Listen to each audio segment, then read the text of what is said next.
Hello everyone, ಇದು ಮಂಗಳವಾರದ vlog. ಇವಾಗಂತೂ ಎಲ್ಲಾ ಕಡೆನೂ ಊರ ಹಬ್ಬ ಅಂತ ಹೇಳಿ ಜಾತ್ರೆಗಳೆಲ್ಲ ನಡೀತಿದೆ.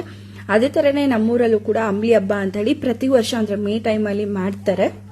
ಅಮ್ಮ ಎಲ್ಲ ದೇವ್ರ ಸಾಮಾನೆಲ್ಲ ತೊಳೆದು ಎಲ್ಲ ಕೊಟ್ಟಿದ್ರು. ನಾನು ಅದಕ್ಕೆ ಹೂವನ್ನೆಲ್ಲ ಇಟ್ಬಿಟ್ಟು ಪೂಜೆನೆಲ್ಲ ಮಾಡಿ ಪೂಜೆನ ಮುಗಿಸ್ಕೊಂಡೆ ಬೇಗನೆ. ಯಾಕಂದ್ರೆ ಊರಿನಲ್ಲಿ ಕರ್ಗನ ಹೊತ್ಕೊಂಡು ಬರ್ತಾರೆ. ಅಂದ್ರೆ ಸ್ಟಾರ್ಟಿಂಗ್ ನಮ್ಮನೆ ರೋಡಿಂದಾನೆ ದೇವಸ್ಥಾನಕ್ಕೆ ಕರ್ಗ ಎಲ್ಲ ತಗೊಂಡು ಹೋಗ್ತಾರೆ. ಯಾಕಂದ್ರೆ ಅದು ಕೆರೆಯಿಂದ ಪೂಜೆ ಎಲ್ಲ ಮಾಡ್ಕೊಬಂದು ಅವ್ರದ್ದೇನೋ ಸಂಪ್ರದಾಯ ಇರುತ್ತೆ, ಅದನ್ನೆಲ್ಲ ಪೂಜೆ ಅಲ್ಲಿ ಮುಗಿಸ್ಕೊಂಡು ನಮ್ಮನೆ ರೋಡಿಂದಾನೆ ಹೋಗ್ತಾರೆ. ಹಾಗಾಗಿ ನಾವು ಕೂಡ ಅದಕ್ಕೆ ಪೂಜೆನ ಮಾಡ್ತೀವಿ. ಫಸ್ಟ್ ಅವ್ರು ಬರೋ ಟೈಮಲ್ಲಿ ಸ್ವಲ್ಪ ಒಂದು ಬೆನ್ನಿಗೆ ಅಷ್ಟೆಲ್ಲ ರೋಡಿಗೆ ನೀರು ಹಾಕ್ಬಿಟ್ಟು ಅವ್ರು ಬಂದ್ಮೇಲೆ ಮತ್ತೆ ಅವ್ರ ಕಾಲೆಲ್ಲ ತೊಳೆದು ಅರ್ಶಿನ ಕುಂಕುಮ ಎಲ್ಲ ಇಟ್ಟು ಏನು ರಿಚುವಲ್ಸ್ ಇರುತ್ತೆ ಅದನ್ನು ಕೂಡ ಕಂಪ್ಲೀಟ್ ಮಾಡಿದ್ವಿ. ಅಂದ್ರೆ ಈ ಸತಿ ಅಂದ್ರೆ ಈ ಟೈಮಲ್ಲಿ ನಾನು ಪೂಜೆ ಎಲ್ಲ ಮಾಡಂಗಿಲ್ಲ ಅಂತ ಹೇಳ್ಬಿಟ್ಟು ಅಕ್ಕ ಎಲ್ಲ ಮಾಡಿದ್ರು. ಹಾಗೇನೆ ಇನ್ನು ನಮ್ಮನೇಲಿ ರಿಲೇಟಿವ್ಸ್ ಎಲ್ಲ ಬಂದಿದ್ರು ಅಂತ ಹೇಳ್ಬಿಟ್ಟು ಶಾವಿಗೆ ಮತ್ತೆ ಕಾಯಿಲು ಅದ್ರ ಜೊತೆಗೆ ನಾಟಿ ಕೋಳಿನ ಕುಯ್ದಿದ್ವಿ.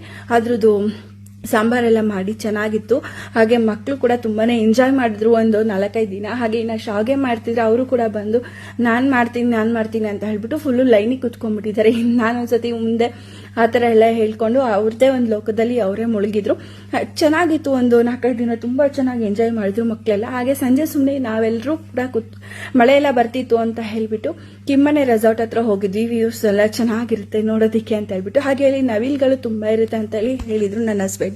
ಹಾಗಾಗಿ ಎಲ್ಲರೂ ಕೂಡ ಒಂದ್ಸತಿ ನೋಡ್ಕೊಂಡ್ ಬರೋಣ ಚೆನ್ನಾಗಿರುತ್ತಾ ಏನು ಅಂತ ನೋಡಿದ್ರೆ ನವಿಲ್ಗಳೆಲ್ಲ ತುಂಬಾ ಚೆನ್ನಾಗಿ ಡ್ಯಾನ್ಸ್ ಎಲ್ಲ ಮಾಡ್ತಿರತ್ತಂತೆ ಸಂಜೆ ಟೈಮಲ್ಲಿ ಹಾಗೆ ಬೆಳಿಗ್ಗೆ ಟೈಮಲ್ಲಿ.